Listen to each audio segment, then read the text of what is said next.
Donholm has been an attraction to many city residents who are looking for high-quality houses at affordable costs. The destination of town houses, now sandwiched between tall-story buildings, is not only pulling the numbers, it's increasing the human suffering for the residents here.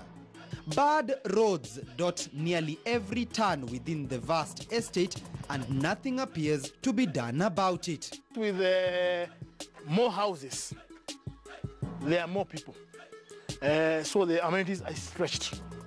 There will be a water issue, there will be an electricity issue, there will be a security issue. Security issues have partly been solved thanks to the street lighting exercise that has been vigorously undertaken within the estate. This estate, ever since I go to this estate, it has never had street lights. But this year, thanks to the president and his group of people, his lights.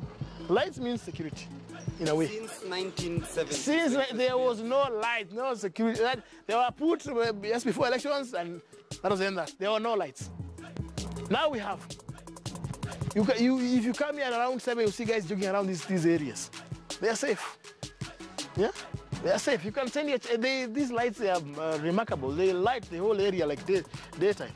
But such excitement cannot be witnessed when you talk about water in Donholm. A huge portion of area residents seldom have any, with some houses receiving water just once a week.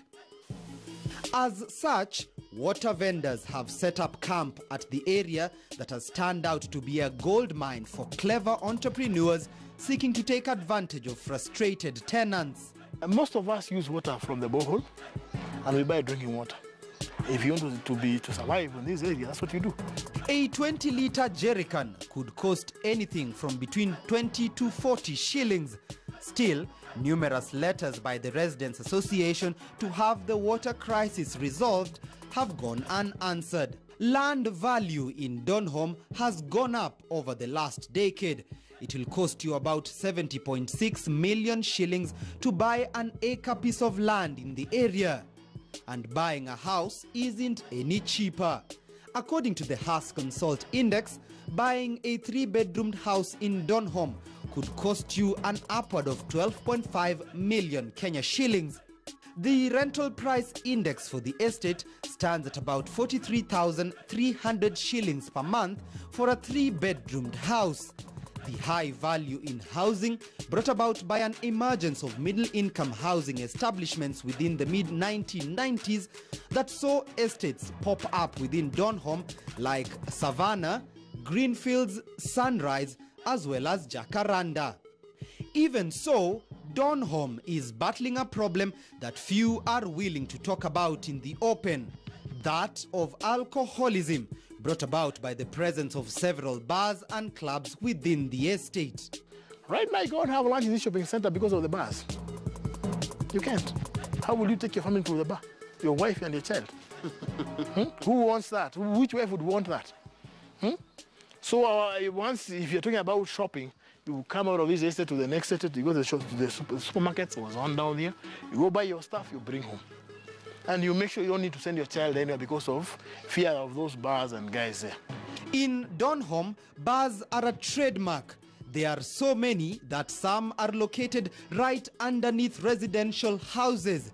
It is part of what drives the economy here. The Piazza Bar is the last born in a family of over 200 bars located in the area. Just slightly over 1 year old, the posh place is the latest attraction for residents who throng the premise as early as 2 p.m. Mutudo hour be damned. I sit down with bar manager Ben Oduor, who tells me that this joint can host up to 1,500 people on a good weekend. Tell us how business has been for you as bar owners. No, with my side, I can say sometimes just up and down. But if I compare, sometimes I just say it's God's grace because we got customers sometimes because our prices are not bad. On maybe a good weekend, how much can you cash in this place? In a good weekend and in a bad weekend? So I think that one is just my secret code. Come on. You can tell me, I won't tell anyone.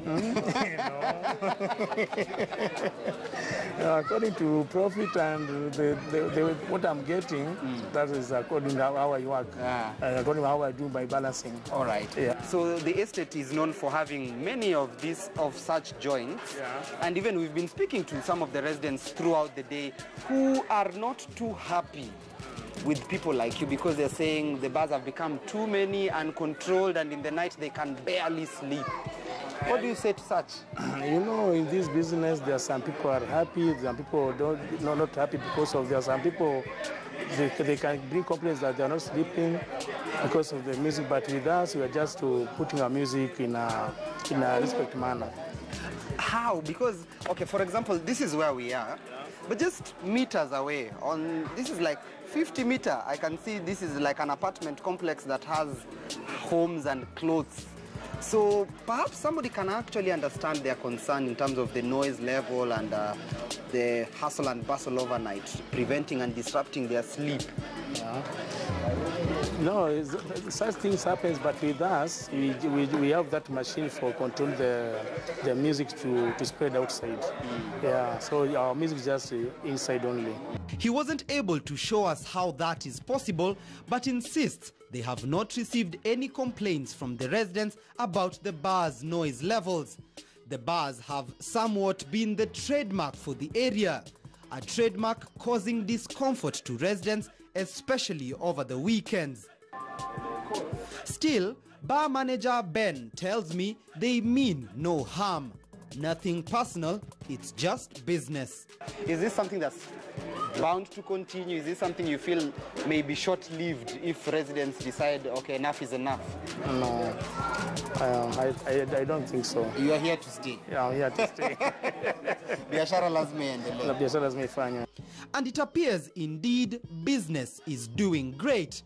The Piazza Bar, opened just 16 months ago, is already expanding. The business is renovating an upstairs balcony where the bar is expected to set up new base.